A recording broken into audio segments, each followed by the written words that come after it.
Connie Hamilton here, leading us through the art of questioning. She's the amazing author of Hack Questioning and has done so many great things. We've been joking about what this says about age, but has been an educator for over 25 years as a teacher, an instructional coach, a principal, district level leader, and is a sought after consultant and presenter. And she's just someone that it's so great to have her doing questioning, because that's something that I think sticks out about her right away, is her willingness to answer questions, the level of questions she brings. If anytime we get to discuss something, you can tell she's really wanting to go deep just from the way she approaches it. And so we're so excited to have her here representing the Core Collaborative. And if you'll click onto that next slide. We are the Core Collaborative. These are ways you can get in touch with us. Take a quick picture of that or grab a screen capture. We would love for you to keep up with us, share what you're doing in your schools. If you've got questions, as you saw, you can email Connie at thecorecollaborative.com. But also you can reach out through any of these outlets and we'll get right back to you. Please join our Facebook group, Leading Impact Teams. And share the great things you're doing and look for more from us there. And without further ado, I'm going to hand it over to the questioning guru herself, Miss Connie Hamilton. There's her book right there. Follow her on Twitter, and I'm going to let her run away with it. Hey, good evening, everybody. Super excited. I think Isaac and I had this planned, last spring, maybe early summer. It's been a long time coming. It seemed like forever away. And then, just as the school year moves on, we're suddenly here. So those of you who are joining us live, feel free to tweet out your takeaways using the hashtag #HackingCues. That would be fantastic. And then also you can tag me and also tag the social core at the social core, and that's the Core Collaborative as well. So that way, maybe we'll get a few more people here on our webinar tonight, and those people who weren't able to, they'll get a little sneak peek of what it is that you're taking away tonight. So in just this short amount of time, I thought that we would touch on 3 biggies from the Hacking Questions book. So we'll talk about the idea and the mindset around how we plan lessons that engage the majority of the class, or engaging more students, and how to think about that in the planning process. And then we will move into how do we handle I don't know responses? What are some ways that we can address that? And then if this has never happened to you, then you can kind of check out of the webinar a little early. If you've never run out of time at the end of a lesson, that's what we're going to be touching on in the 3rd spot. So, if your timing is spot on and you are always ending your lesson punctually at the bell, then we'll be soliciting some good tips from you as well. But that's that last part is, how do we manage our time when lessons run long or they run short. So we'll have a little bit of time at the end there for a little bit of Q&A as well. And just so that you know kind of logistically how this works, I'm staring at a screen of just the presentation. So the chat is being monitored behind the scenes. And so as you have questions and so forth, Isaac is going to be fielding those and bringing those into our webinar tonight. So welcome, everyone. We're going to get rolling. So I want to start off with talking about this whole cold calling debate. Now, often there are a lot of ideas behind education that, you Google in, should I give homework? And you look at the first slide or the first link, and the link says, no, you should never give homework, because if you do, you'll be the worst teacher ever and your kids will fail. And then you scroll down a little bit and it says, yes, you should give homework, because if you don't, you'll be the worst teacher ever and your kids will fail. And I feel like cold calling, should you volunteer or voluntel students to respond and cold call on them or not? And people definitely weigh on one side of that debate or the other. They tend to. And in conversations that I've had with teachers, the arguments make really good sense to me. So those in favor of cold calling have the idea that it keeps students on their toes, it keeps them attentive, it helps just with participation, classroom management, and so forth. And so it keeps the whole classroom sort of alive by this possibility of being called on. And then the flip side of that usually begins with when I was in school. So we have this whole little group of folks that are very mindful, either through their own experience or experiences that they've had with students in their classrooms, of how cold calling on students can be embarrassing or humiliating. It can raise anxiety. It can cause students to shut down. It can damage relationships perhaps more than it builds them. And so there's a good argument really for either side, to cold call or not to cold call. So my thought is, you don't have to take a side on the cold calling debate. And so instead of deciding, am I going to pose a single question to the entire class and then spend my time and reflection in the planning process to determine how am I going to select one student to respond, instead, my thought is go into the lesson with the mindset that every single student has their hand up. And so instead of choosing one hand to respond, let's look at a variety of ways that we can engage more than just a single student at a time with the questions that we're posing to the class. So the thought is, if it's worth asking the question to a single student, isn't it worth asking that question to everyone? So I'm not saying that you should never have kids raise their hand and volunteer to respond one at a time. Certainly there is a place for that. However, in my experience, I find that is the default, not the exception. And so what I would encourage you to do is just to flip that default and have your default be, how do I engage all students, or how do I allow all students or the majority of students to interact with the question in a really visible and cognitive way, versus at this particular time, I have a specific reason why I only want one student to respond, and just being really conscious about reflecting on that decision that you have. So how do you do that? If our default is, hey, I ask a question and kids blurt out, or they raise a hand, or you cold call, any of those things, regardless, it's still one kid at a time. So I've share a few different opportunities that also bring in looking at how we can encourage students to interact with questions and engage in questioning, and also help to ramp up the collaborative conversations that are in the classroom. So the first is, we often do turn and talks. And in my experience, they often appear from an observer's perspective as more of like a turn and tell. Like it's my favorite flavor of ice cream is chocolate. My favorite flavor of ice cream is vanilla. We're done. And it doesn't necessarily encourage dialogue. It's, I have an answer, but the answers there's no listening component. And so it makes it challenging for two students to go deeper on the reflection when the teacher prompts them to just tell your partner your thoughts or respond to your partner with the right answer. And so one way you can do that is to just tweak that turn and talk slightly and make it a turn and ask. So you designate a specific partner to ask the question. So instead of me asking the question and then immediately launching a response from students, I plant the question in half of the students' mouths, I guess, and then they turn and ask their partner. So there's a couple of things that this supports. Number one, it designates a single student to be the speaker and a student to be the listener.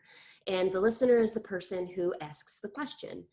And what sometimes the unintended benefit that occurs from that is that when you have students that tend to monopolize conversations in turn and talks because they're outgoing or they're confident or whatnot, they want to be the first ones to speak.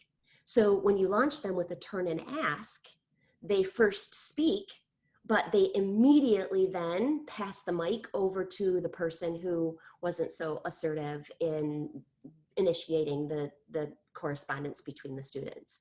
So sometimes it can decrease the amount of time that your heavy talkers are actually talking. It also guarantees that you have at least 2 exchanges. So it's not, I think this, but it's, what do you think? I think this. And so it launches it into an actual conversation right out of the gate. The third point is it encourages students to be the ones who are posing questions to one another. So as you go and you continue and be more mindful in your instruction of how you can have students posing questions to one another, this is one way that you can begin to make this a norm in your classroom, that you aren't the only one who is able and tasked with posing questions to one another. And then also looking at paraphrasing. So paraphrasing is sort of my accountability component to say that, yes, actually somebody was listening. So if you say, turn and ask your partner and then paraphrase what they say, you can either have them paraphrase back to the speaker, or many teachers use this strategy. It's not rocket science. Of then as you share out, you can have the questioner, the asker, share and paraphrase what the speaker had said. And so that might sound something like, you know, who's ready to share something that your partner said? And then again, that just encourages listening and preparation, and it creates more of that, that unity and connection. So that's just a minor little tweak. So those of you who haven't been familiar, or maybe haven't grabbed a copy of Hacking Questions yet, these are the kinds of strategies that are really all throughout the workshop and throughout the book. Is, you know, it's not one more thing that we're putting on teachers' plate, but we're looking at what is it that we already do that's effective, and how can we make it even more productive. So here's just the kind of that first example. So I want to go through a number of other different protocols and share some that might be familiar to you and some that maybe are a little less common.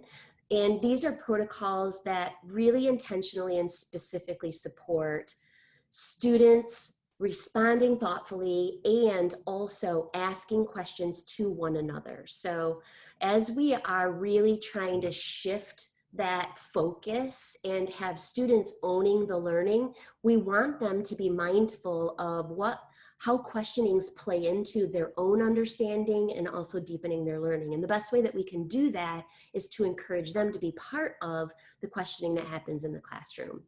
So I have these 6 protocols. I'm going to go through them one at a time. And then I'm going to open it up to see what are some other things that we can share. We have, I don't know, 35 or 36 folks that are live here, and dozens more that have to watch the webinar later. So after this, then we'll take a little bit of feedback from each of you in regards to what are some other protocols that you have in your back pocket that you're always using. So the first one is just assigning A-B partners. Little teachers of littler students, maybe I have a peanut butter and jelly partner, or I have a, you know, I don't know what, waffles and syrup partner. It really doesn't matter. But looking at designating when you have assigned partners and which partner is A, what partner is B. And when you have this established right from the get-go, it allows you to say, hey, partner A, I want you to come up and get a sticky note for you and your partner. Partner B, I want you to initiate the first question. It helps you to control and manage the housekeeping parts and the facilitation of establishing really good and tight talk protocols within your classrooms. So it's a really helpful tool that really is more for you than it is for students. But when you have that in place, you're more likely to use it and then keeping yourself a bit more organized. So having assigned partners and then assigning within those partners who's partner A and who's partner B. Now, if you don't have assigned partners and you like that randomness of, hey, you know, hand up, stand up, pair up, or, you know, find somebody that has shoes the same that are similar to you, or, you know, whatever, however you assign partners, you can still accomplish this same level of structure by, once you have your random partner, now between the two of you, just decide which one is going to be partner A and which one is going to be partner B today. Ready, set, go. Okay, partner A, raise your hand. And then that's your accountability check very quickly, because it only takes a second.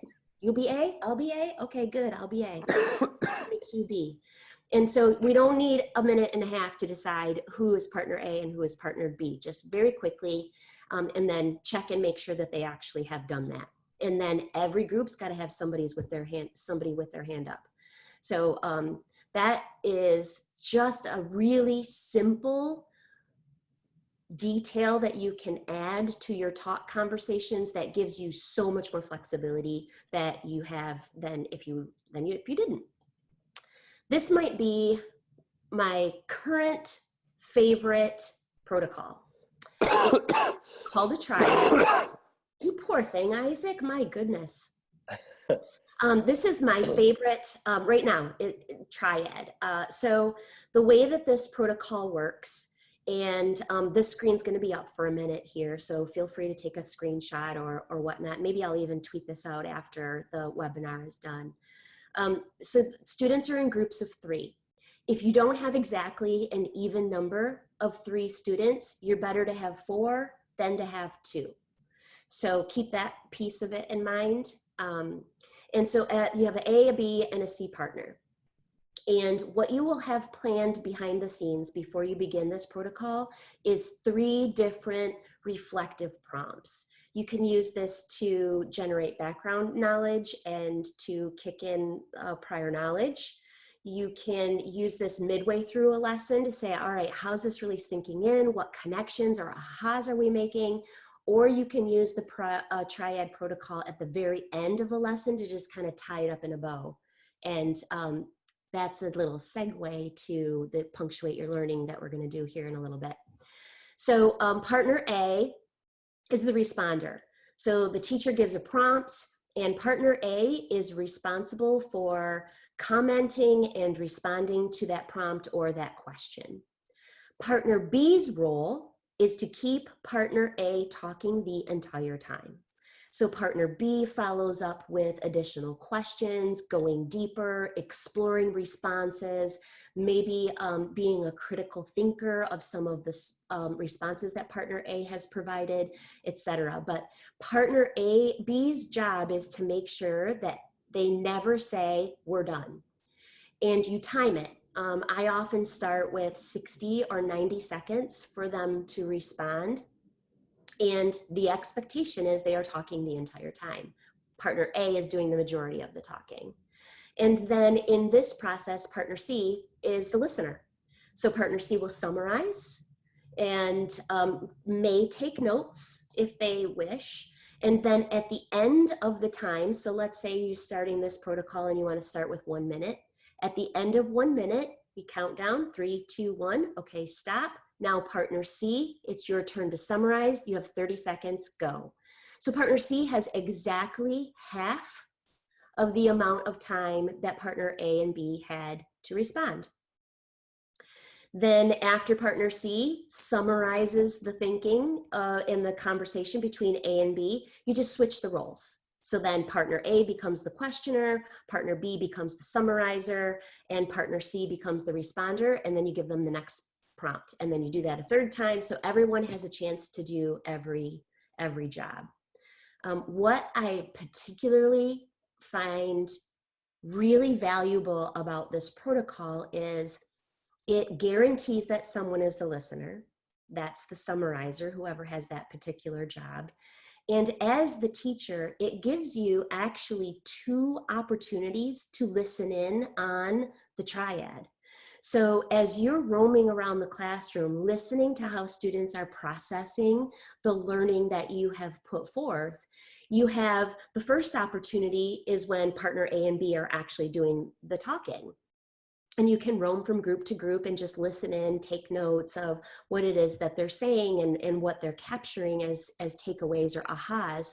And then as you pause, you have partner C then, who not only is verbally summarizing the conversation that already had, but they're often talking from notes. And so you can peer over their shoulder, get a quick glimpse of their notes, and listen to their summary. So every conversation has that initial conversation and a summary, and that rarely happens unless we interrupt students and ask them to backtrack and say, okay, so what have you been doing? And that's something that we want to avoid. So Triad Protocol is, like I said, my go-to protocol. You can get through 3 full rounds if you do a 1-minute response, 30-second summary, 1-minute response, 30-second summary, 1-minute response, 30-second summary. You can get through an entire series in under 5 minutes. And it is incredibly valuable. Any of you who have been in a workshop of mine, you have participated in the triad, and we always reflect and debrief afterwards. And it's usually a good takeaway that people are saying, yeah, this is one that I really want to try in my classroom. All right, next one is Stir the Class. And these slides, I don't know if you can see my cursor. Can you see my cursor, Isaac? Mm-hmm. Yes? Yes, we got okay. it. Yeah. So they go this way: 1, 2, 3, 4, 5, 6. So the first is you group students in groups of 3, and typically I use like the perimeter of the room so that there is an actual sequence of how they are moving. And then within each group of 3, they number off 1, 2, 3, or ABC, or square, circle, triangle, whatever you want to pick. And then you launch a question to the entire class, and within their small group, they just have dialogue about it. We don't task anybody with specific roles per se, like we do in the triad. They are just responding and having conversation. As students close their conversation, then you pick a number and you say, all right, student number 2 or group member number 2, you are going to move to the next group. So you're actually stirring the groups. So you pick number 2, they move to one group. I usually go clockwise, it doesn't really matter. They move, and then that number 2 person summarizes the conversation that they had in their previous group. And then they stay there to have dialogue and conversation about the next prompt. And then you just do that same process again. You can pick the same number or a different number. And if you do that 2 or 3 times, 3 or 4 or 5 times, every single group looks completely different than where it began. And so it gives a way to mix groups and offer a really structured way for students to have an opportunity to have conversations with different folks. Again, one of the reasons that I really like this is because everyone has to be prepared to summarize, because if I call your number, you are the one who summarizes in the next group. So you have to be an active listener, and you also have to be prepared to kind of tie that up in a bow. So that's Stir the Class. Next one is back-to-back, face-to-face. This is a super easy one. Isn't that the cutest picture? I know, I wish I could hear you all going, oh yeah, back-to-back. So this one's super simple. Any grade level can do this particular one. Students stand back-to-back. You give a question either visibly or verbally or both. You give them think time. I often say you'll have 10 seconds to think about your response. This is a strategy that I often suggest to teachers that are nervous or have not had good luck with student talk because it's a really tight structure. It specifically identifies when there should be silence and when students can talk, and it's really easy to manage. So students stand back to back, you pose a question and you say, when you're back to back, this is your think time. And when you're thinking, we want it silent. No whispering, no talking, no nothing. And you want to be on top of that. If you hear somebody talking, you want to say, back to back. Remember, this is our quiet think time. Think time. Oh, I hear a voice. Think time. And just keep reminding them. They'll get it after the first or second practice. After they have about 10 seconds to think about the response, then you say face to face, partner A, you begin the conversation, or partner B, you begin the conversation. You launch somebody to actually begin that dialogue. So they turn around, they go face to face, they share their responses, and then you count down. You have 10 seconds, 3, 2, 1, back to back. And when you say back to back, they literally turn around and they're back to back. And because they don't have eye contact with one another, it helps them to quiet much faster. They don't have anybody else to talk to. They're not going to talk to themselves, and they aren't going to initiate a conversation with another group. So it is a really good strategy for controlling volume and student talk. And then they're already in their think position. So that back to back, then you launch another question, you give them 10 more seconds. I often at the first one, I usually will say, how did that feel? Did you have enough time? Do we need to modify it at all? So it gives us a good little indicator. And you can do that as many times as you want. And here's a picture that was out on Twitter. So one of the teachers that was in a workshop, she says, oh, yeah, I'm gonna do that right away. So you can see on the left, that's their back to back. Here's your quiet think time. Now I'm noticing that these students here are actually touching back to back. They don't need to do that. So it's not a rule, but you know, some students might appreciate a little bit of space in between them. And then when you say face to face, they just flip around and have their conversations. So there's a little picture of what that looks like in the classroom. The next one is ask, trade.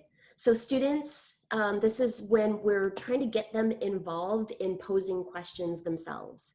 So students, this is a great way to practice something that they've been learning. It's a great way to study and prepare and kind of deepen their understanding. So students can pose questions that are related to whatever content that you've been learning about. And it has to be one that they have a solid answer to. So they write their question down and they carry it around on, you know, like maybe they carry it around on a little index card or something like that. And they actually hold the question. They stand up, they find somebody, they ask a question, their partner responds to the question, and then their partner asks them a question, and I respond to my partner's question, and then we literally trade questions. And then we rotate, we find somebody else. And now I'm asking my partner's question to someone new. They're asking me a question, and then we continue back and forth. This is often, it's a quiz trade, also a Kagan strategy that is a great way to get kids up and moving and allowing them to pose questions and be engaged in that process as well. It's much better than sitting and listening to a teacher go through the study guide, trust me. And then I think the last one that I wanted to share is called Fanin Pick. And this particular resource is on the Hacking Questions website as a free downloadable resource. So this is viewed as a placemat that you put on your classroom. On the desk. So you have 4 students, and wherever they're seated, it relates to the number that they have. So in this particular case, student 1 takes and fans questions. These can be questions that either you have pre-identified or students have written and done themselves. I've seen world language teachers use this with looking at identifying language and translating sentences or phrases or whatnot, or responding, etc. Or you can look at it with a social studies question and go really deep. So student number one, their sole job is pretty low level. All they do is span out the questions so that number two can pick the question. If you have a student that's shy, is reticent, is an English learner, job number one is a good job for them. It gets them involved in a really low level way so that they can see the process and understand the process and get comfortable with it. Then student number two picks a card and reads that question or the prompt to student number three. Student number three then responds to the question, or if it's a problem, they solve the problem that was read to person number two. And then student number four either validates the response, gives feedback, or paraphrases the response, kind of just depending on the nature of the question. And then you see these little arrow rotates here. Then after you go through one round, then you just rotate the whole placemat, and then everybody has a new job. And you can continuously do that over and over. So everybody has a chance to be the responder. Everybody has a chance to provide feedback. So as promised, I want to just kind of pause and see what are some of the questions and thoughts. I saw that there are 55 now comments that are out there. So let's just pause now and see what are some contributions that you can bring or questions that you have. Mm-hmm. One question was about applying some of these ideas in kindergarten or in other primary grades. Yeah, so I think that the Triad Protocol, so while I said that the summarizer can take notes, the summarizer still can listen. So the Triad is appropriate, the back-to-back, face-to-face I've seen in kindergarten many times. Even having an A partner and a B partner for the turn and ask. You can practice in the younger grades the turn and ask with like little Happy Meal toys or dolls or puppets or whatnot, so that they can practice what that sequence of I'm going to ask a question, now you're going to ask a question, and they can do that independently first so that they can see what it feels like to have both roles. And then you can transition into, if you still want the puppets to be talking, sometimes that helps for shy or bashful students, then my puppet can ask your puppet a question and they can have dialogue from that perspective. It's a good way to help them to be able to see some of those strategies. So stir the class might be one that I would wait until you've tried a lot more movement in the classroom and are comfortable with really making sure that your protocols are tight. I would keep that one for a little bit later on in the year after you've tried some others that are more structured. And then we've had a few similar questions to this, but could you just share a few prompts you might use or question stems you might use that are those deep enough, engaging enough questions that students will take their time to really listen and talk about? Yeah, so you're going to want like hows and whys. And oftentimes, like I will ask, so one of my favorite questions is looking at analogies. So, how might you relate this to something you wouldn't normally relate it to? So for some students, you could say, like, if you were going to relate this to something in nature, like what in nature does this idea remind you of? Or maybe we're doing a character analysis. And so if this character were any kind of food, what kind of food would the character be and why? So in this case, you're looking at some questions that may not have a right or wrong answer that they want to deepen their responses on. That would be like for the back-to-back, face-to-face, or the Triad, because you do want them to be worthy of additional conversations. Now, with that said, if your goal is really more about supporting students in being quality questioners, then you may actually want to have some questions that have a definite correct answer, not like a right wrong, but you know, what are some reasons that the people migrated west? And so there, you know, there's a list, and as you go through that list, it's not going to take you 60 or 90 seconds to go through that list. And so you communicate to students in that process to say that really the onus now is, I'm looking at the Triad Protocol, if I go back a few slides, the onus here is on the questioner. So this person right here, as partner A, is going to finish early. And so what we are practicing today is, how can we allow ourselves and to think more deeply and to question some of the assumptions that we have and look at different perspectives, and that all comes from questioning. And if that's a struggle for students, there's all kinds of things you can do. So for example, you can give them the prompts in advance and allow them to identify what might be some follow-up questions that you might want to plan in advance. So more like an interview kind of process, you can give them some time to think about that in advance. So there's all kinds of modifications of ways that you can do that. Awesome, thank you. And as you have more questions and comments and ideas, please continue to put those in the chat or post them on Facebook Live. We'll keep moving, but I'll keep tracking that. If there's ever something we can't get to, we'll follow up with you later. So don't worry about that. Perfect. So sometimes when you pause a question, you get, I don't know. And that's something we all dread. So what I wanted to do is just spend a little bit of time this evening talking about I don't know responses. And an I don't know response can literally be when a student says, I don't know, or it could be a shrugged shoulder.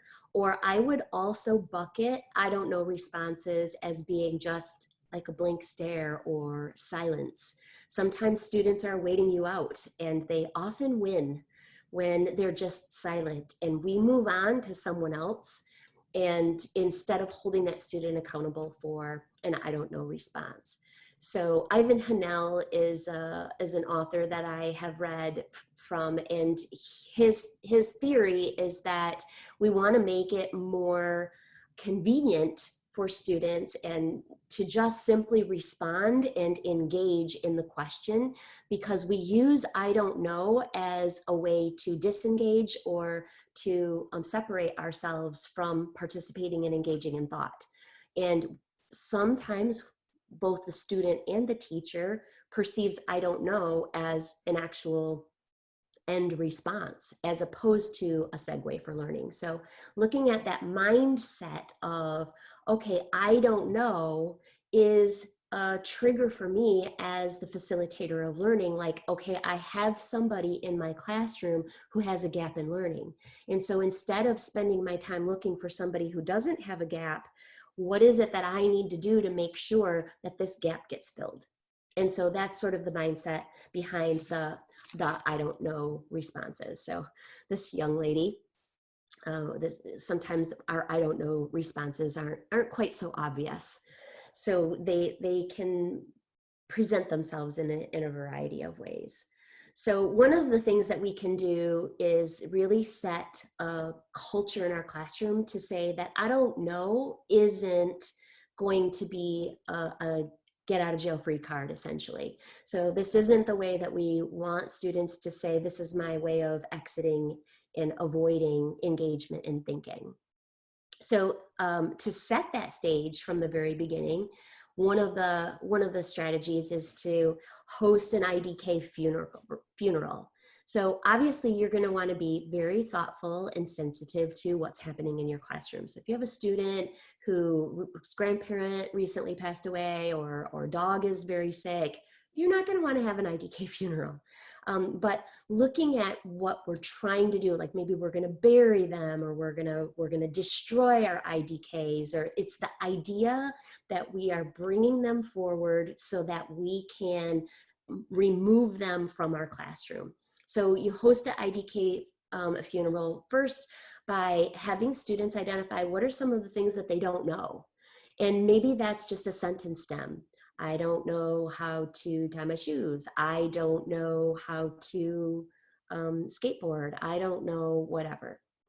And then as they look at some of the things that they identify that they don't know, then we come together and we figure out a way. Maybe we're going to put them all in a box and we're going to bury the box, or we're going to burn the box, or we're going to destroy our I don't knows. But we come together as a group and we put all of our I don't knows together, and then we dispose of them in whatever way that you choose. So this particular teacher chose to dispose the I don't know responses by trashing them.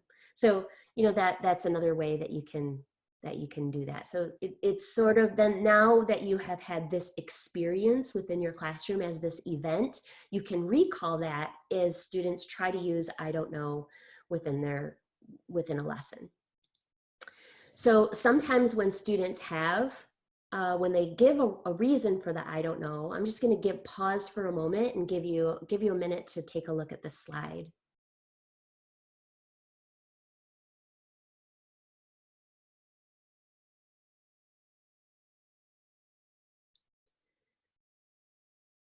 So it's easy for us to assume that when a student says that they don't know, that it means they really don't know. And that isn't always the case. Sometimes they lack confidence. Sometimes they didn't hear the question. Sometimes they're just thinking about it. Maybe they're trying to find the words to articulate the idea that they have in their head. There are a lot of reasons why students give an I don't know response. And so just opening up our thoughts to trying to diagnose what might be the root cause for the I don't know or response, or a lack of response. Why is it that the student is not responding? And then being mindful about why you're getting an I don't know response, and then aligning that to a response on your part. So for example, if a student is thinking, you don't need to talk over them. You don't need to repeat the question. You don't need to rephrase the question. If a student is thinking, you just give them some think time. You can do that either silently if you're comfortable with that, or you can remove the attention from the student. And that's a great time to initiate a turn and ask, like, oh, it looks like somebody's thinking this through, or let's all think this through. Everybody close your eyes and think for a minute. So when you prompt students to close their eyes, then the student who is thinking knows no one's looking at them because everybody's eyes are closed. So it takes a little bit of the pressure off and buys you a bit of time. Really the power here of thinking about the root cause of the I don't know and matching that with a strategy is that think time isn't always the best response. If somebody didn't hear the question, all the think time in the world isn't going to be helpful. And so it's really important that we get a decent understanding and we do the best that we can to align the way that we respond to an I don't know with the reason for the I don't know. We don't need to lower the cognitive demand of the question if a student just doesn't understand a word. So for example, if I said to a student, what strategy do you use to solve that problem? And the student says, I don't know. Maybe it's because they don't know that word strategy. And so allowing students to say, I don't know the word strategy, or what part of this don't you understand, or what is it that you don't understand, then you can reword it and say, well, how did you go about solving this? Or what, one of the strategies that what are the strategies that we used, or what is a strategy? And allow students to kind of come to their own cognitive journey and work through that. They don't have to know right out of the gate. We can help walk them through it. So you can rephrase questions without lowering the cognitive demand, just kind of clarifying some of the vocabulary in there. And this is just the visual that I kind of get in my mind when we mismatch our response to what the reasoning is behind that I don't know response. So, you might be hammering in, repeating a question into this screwdriver here. That's really not the best tool to accomplish the goal that you're setting out to accomplish. And so you'll be much more productive if you use a response or a strategy, AKA tool, to get the job done. So this, I think in metaphors all of the time. So this is the one that kind of resonated with me. Worth 1,000 words. Right? Yeah. So just a couple of examples again, I just snagged these off of Twitter of teachers that are using some of these strategies. So one teacher actually went through this whole process of generating what are some of the things that you can say instead of I don't know. So feeding students with the language that allows them to be effective.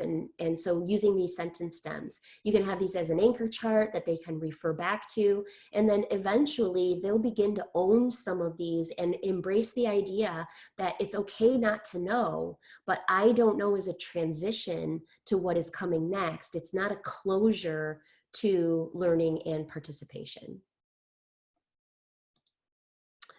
And then one of the other strategies as far as like giving students actual language is how do we allow students to undercommit to their responses? So giving them opportunities to say, right now I'm thinking this, but I might change my mind later. Or, you know, I'm not exactly sure, but I'm willing to take a shot at it. And this allows students to not commit like I'm 100% sure, it's all or nothing. And most of the time when we pose questions, whether we intend them to be or not, they are perceived by students as all or nothing. I either know or I don't know. And so these qualifiers give students an opportunity to leave the back door open for them just in case they want to change their mind later or in case it turns out that they were wrong. Another little spin off of this is giving students an opportunity to quantify their response. So as educators and as adults, it's completely acceptable for us to say something to the effect of, you know, it's 50-50, it could go either way, or I'm only 30% sure, or I am 99.99% sure.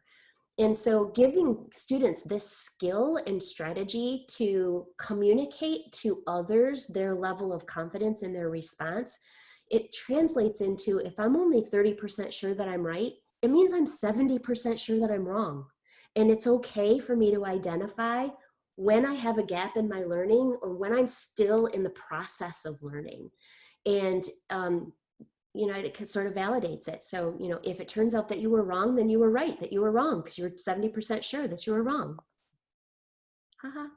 See, this is when I like to have a live audience. It's so quiet here in my house. It's not quiet in the chat. They're loving it.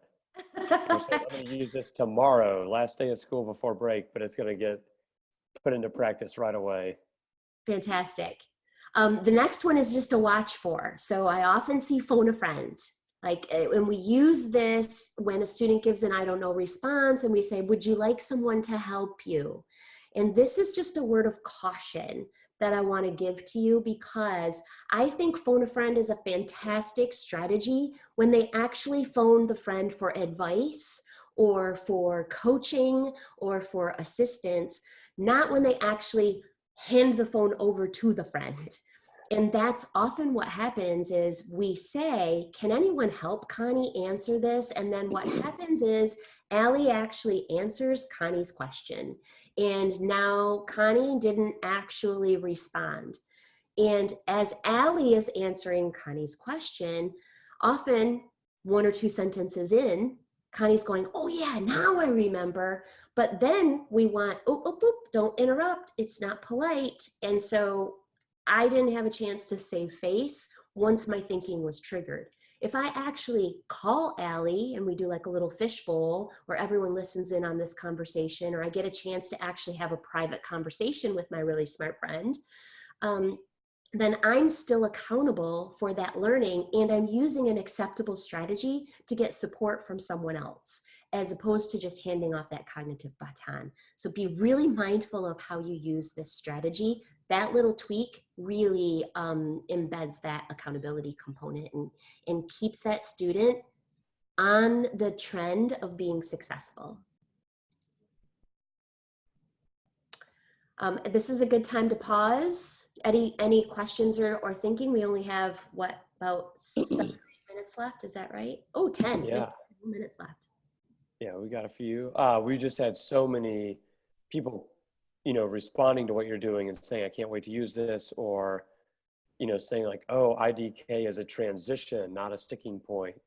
So I can tell that what you're sharing is triggering so many thoughts in all of us.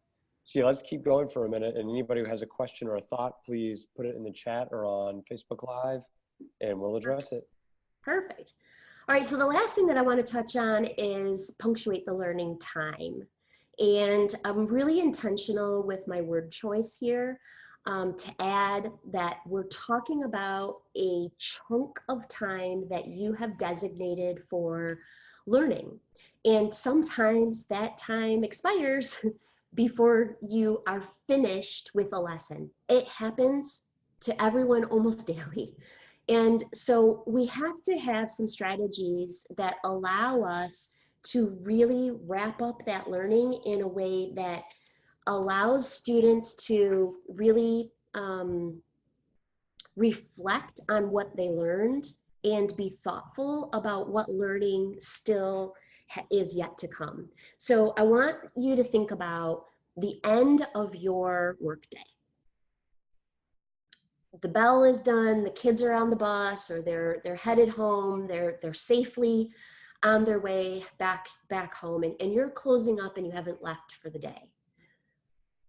What is your process for just digesting what happened and preparing for the next day? Just think about that for a moment.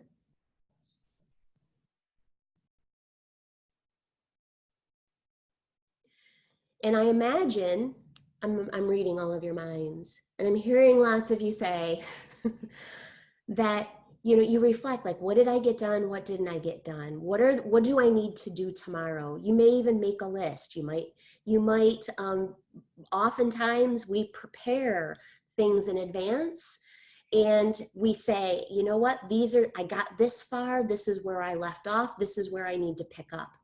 And we do that intentionally at the end of the day, as opposed to coming in early and processing the next morning. And if we think about what that does for us, now substitute what I just asked you to do with, oh my gosh, it's the end of the day. I have X, Y, and Z that I need to do. I don't have time to stop and reflect and debrief and prepare for tomorrow. I got to get out of here. How are you entering in the next morning into your classroom? What is your mindset? And how is it different between when you reflected the night before and when you have to reflect the morning of?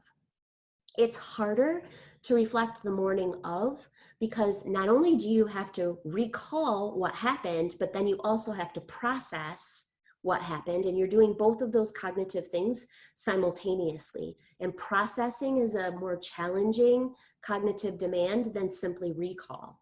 So if you process the day before, when it's fresh, recall is very easy, and you spend your energy planning what it is that you're going to do. So the next day, you don't have to spend your brain energy or your brain power planning. You only have to spend minimal brain power recalling the plan that you put in place when it was fresh in your mind.